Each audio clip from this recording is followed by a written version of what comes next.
बिस्मिल्लाहिर्रहमानिर्रहीम। इस वीडियो में हम अपने किसान भाइयों को बताएंगे कि गंदम क्यों गिरती है, वो कौन से अवामिल हैं जिनकी वजह से आपकी गंदम की फसल गिर सकती है। पहली बात तो जो आपने इन दिनों मद्देनज़र रखनी है वो पानी है। आपने पानी लगाने से पहले बारिश और तेज़ हवा वगैरह इसकी जांच पड़ताल करनी है कि आपके पानी लगाने के बाद बारिश ना आए, तेज़ हवा ना चले। महकमा मौसमियात की वेबसाइट से अटैच रहना ज़मींदारों के लिए बहुत ज़रूरी है। उसके बाद जब फसल आपकी गोब पर हो उस वक़्त ज़्यादा नाइट्रोजन यानी यूरिया नहीं देना चाहिए। सबसे अहम बात जो है, आपकी गंदम का जब तना कमज़ोर होता है, वो तना कमज़ोर होने की मेन वजह पोटाश और फास्फोरस का इस्तेमाल कम से कम है।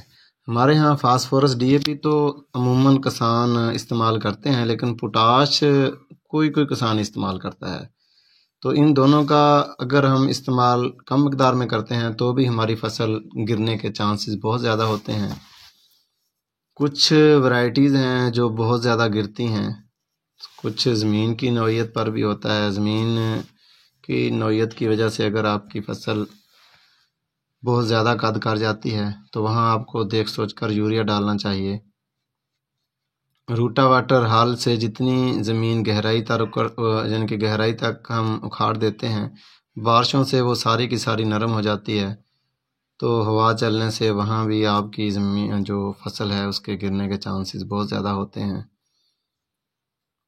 अगर आप ड्रिल से फसल काश्त करते हैं तो इससे आपकी ज़मीन नरम नहीं होती, दो लाइनों के दरमियान ज़मीन हार्ड हो जाती है, ज़मीन की गिरफ्त मजबूत रहती है।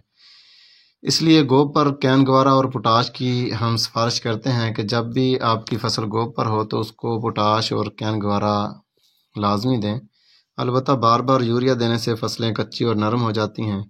तो अगर बारिशें ना हों तो पैदावार ज़्यादा हो जाती है, पैदावार में इजाफा मुमकिन होता है। अगर बारिशें हो जाएं तो फसल आपकी गिर सकती है बार बार यूरिया देने से। वैसे हल चलाने से ज़मीन की ताकत में भी इजाफा होता है।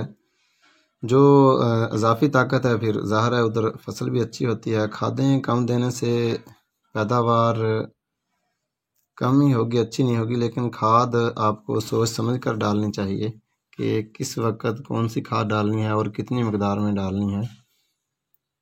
तो उम्मीद है उससे आपको बहुत सारा फ़ायदा मिलेगा। अगर आप छट्टा करते हैं, छट्टे वाली जो फसल है उसके गिरने के चांसेस ज़्यादा होते हैं, क्योंकि छट्टे के तरीके से हमारी फसल जो गंदम है उसकी जड़ें ऊपर ही रहती हैं, ज़्यादा नीचे नहीं जाती, तो फसल के गिरने के चांसेस बहुत ज़्यादा हो जाते हैं। तो हमारे यहाँ कुछ ज़्यादा बीज डालने का भी रिवाज पड़ा हुआ है। अगर हम ज़्यादा बीज डालते हैं तो भी हमारी जो गंदम की फसल है वो गिर सकती है। हमारे अक्सर किसान ज़्यादा पैदावार की कोशिश में फसल गिरा बैठते हैं, तो उनकी जो दाना है वो कमज़ोर रह जाता है, दाने के साइज़ में इजाफा नहीं होता, तो उनकी एवरेज में बहुत सारा फ़र्क पड़ जाता है। अगर हम गंदम को बेड पर काश्त करें तो भी गंदम नहीं गिरती। हमारे बेड पर तो काश्त करने का रिवाज हमारे यहाँ बिल्कुल ही नहीं है। पहले 50 दिन के बाद अगर हम यूरिया ना डालें तो भी फसल हमारी गिरने से काफ़ी हद तक बच जाती है। तो जिन दोस्तों की इन बारिशों की वजह से गंदम मुकम्मल लेट गई है ज़मीन के साथ और अभी दाना भी मुकम्मल नहीं हुआ, तो उनका नुकसान ज़्यादा है। जिन दोस्तों की किसान भाइयों की गंदम अभी टेढ़ी हुई है, इतने यानी कि मुकम्मल नीचे नहीं गिरी, तो अभी दाना दूधिया हालत में है, वो जाफर वालों का केलीफ या दूसरी उसके मुतबादिल जो कैटालिस्ट है या दूसरे NPK हैं उनका इस्तेमाल करके काफ़ी हद तक अपनी पैदावार में इजाफा कर सकते हैं। तो जिन दोस्तों की गंदम गिरी है उनके लिए मेरा मशवरा है कि वो जब भी NPK या केलीफ का स्प्रे करें तो उसके साथ फंजीसाइड जो नटीवो है उसको लाजमी इस्तेमाल करें। उसके इस्तेमाल से आपकी गंदम जो है वो फंगस से भी काफ़ी हद तक महफूज हो जाएगी। तो खुश रहें और खुशियाँ बांटें।